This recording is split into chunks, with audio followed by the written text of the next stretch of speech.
Welcome back to another episode of Rob Sports Center, man. Yes, we wrapped up the divisional round. It's been a crazy one, man. It's been a really crazy playoff experience as a whole. But obviously, one of the most shocking things obviously was the Lions falling to the Commanders and like I was saying, even in that game. It wasn't just the fact that it was that they fell to the Commanders, because we knew the situation with the Lions in terms of the injuries and what they were missing. But it was just in the manner of how it went down. For the most part, I feel like the score doesn't necessarily do justice in terms of how dominant of a performance it really was on the Commanders' end, if you ask me, you know what I mean? But that's just me putting my 2 cents in on that. But obviously this video isn't about this. This video is about this the divisional game from last night between the Ravens and the Bills. So I kid you not, man, I'm watching that game. I'm looking at the first possession.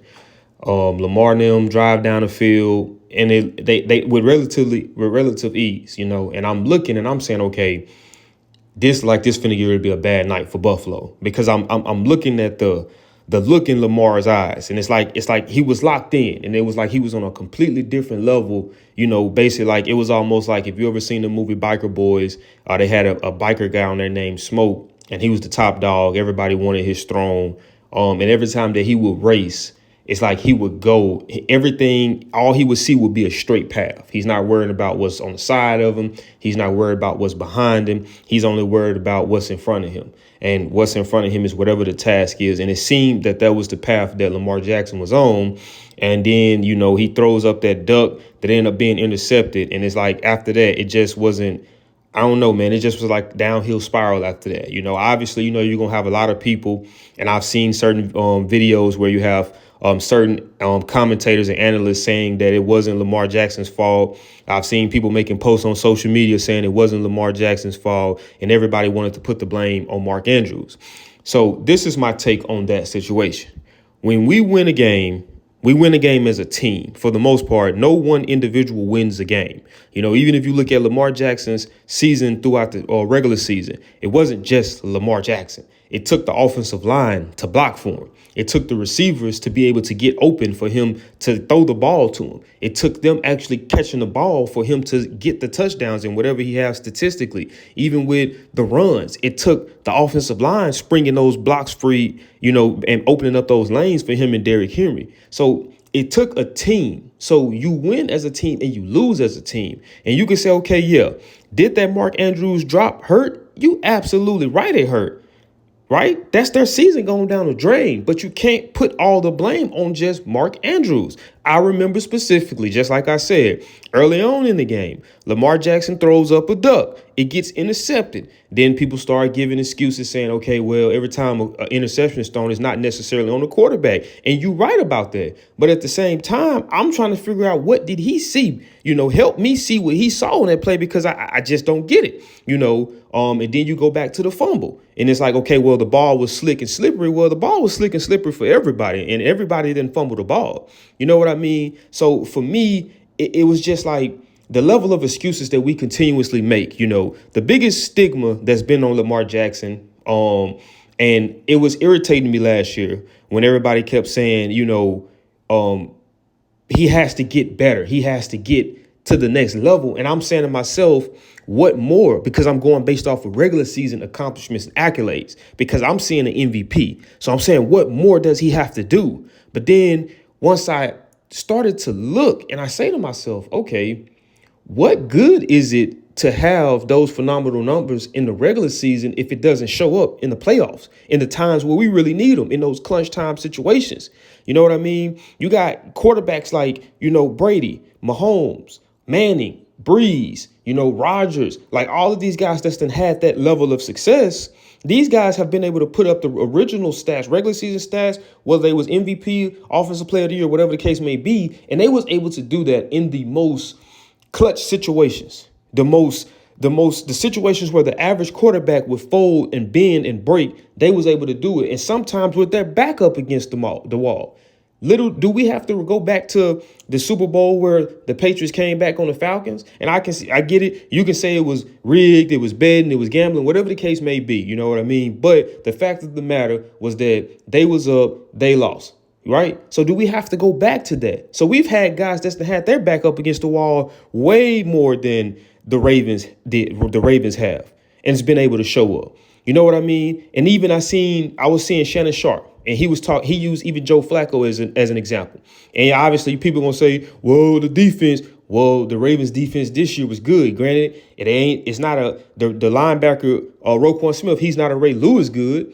Kyle Hamilton probably isn't an Ed Reed good, but at the end of the day, that is a good defense. So you look at Joe Flacco, who doesn't even have half of the talent that Lamar has, and he was able to get it done. So it goes back to just the mentality. I'm looking at the game and I'm looking at the offense being stagnant. The defense was doing the best that they could do for the most part. And when you look at what they held Josh Allen to, you say they did a pretty darn good job. It's just I'm looking at the offense and I'm saying at some point somebody needs to get up and say, hey, man, what are we doing?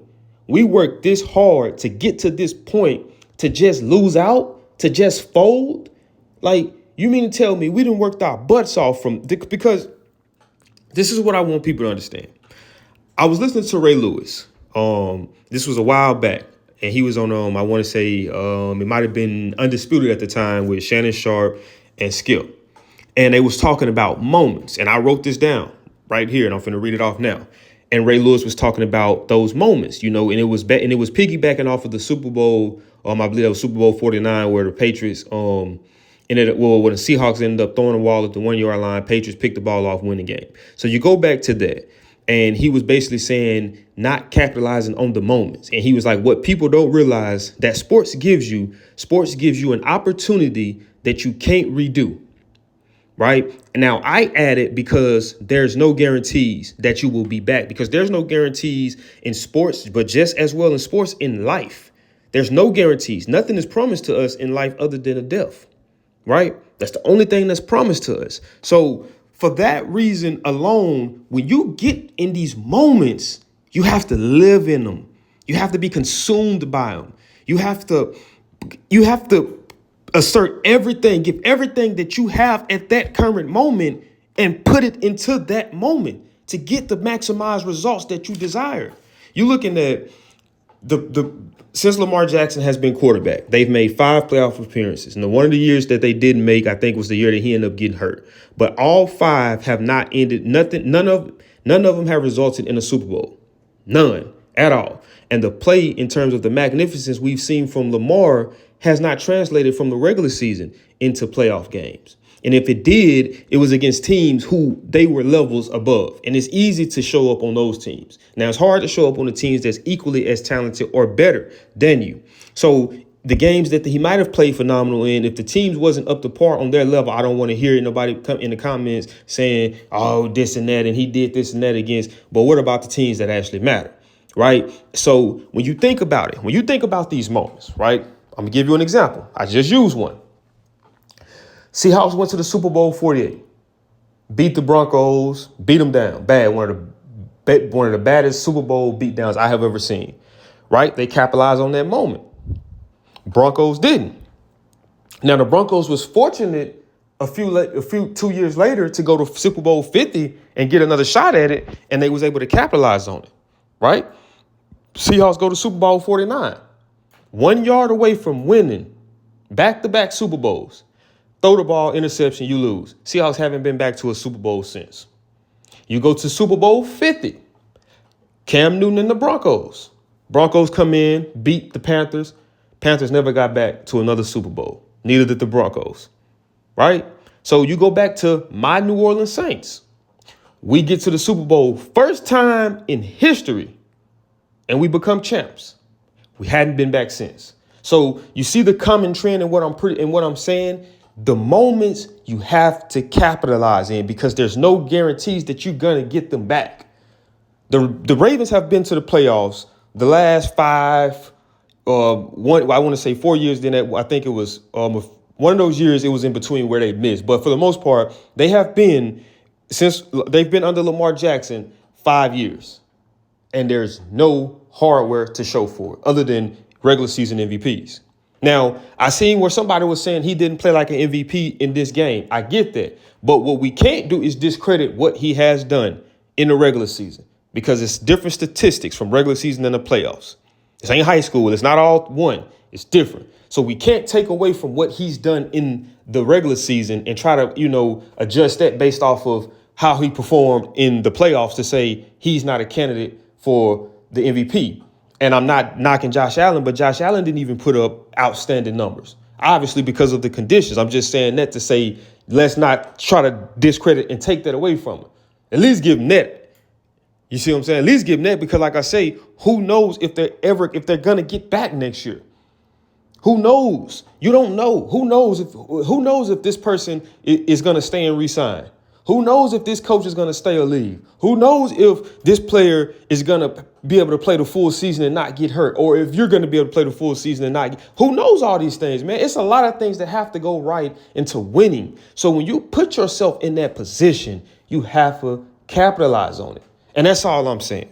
And like I say, this is not to knock Lamar, because Lamar is a good quarterback, a darn good quarterback, a hell of an athlete. I really enjoy watching Lamar play.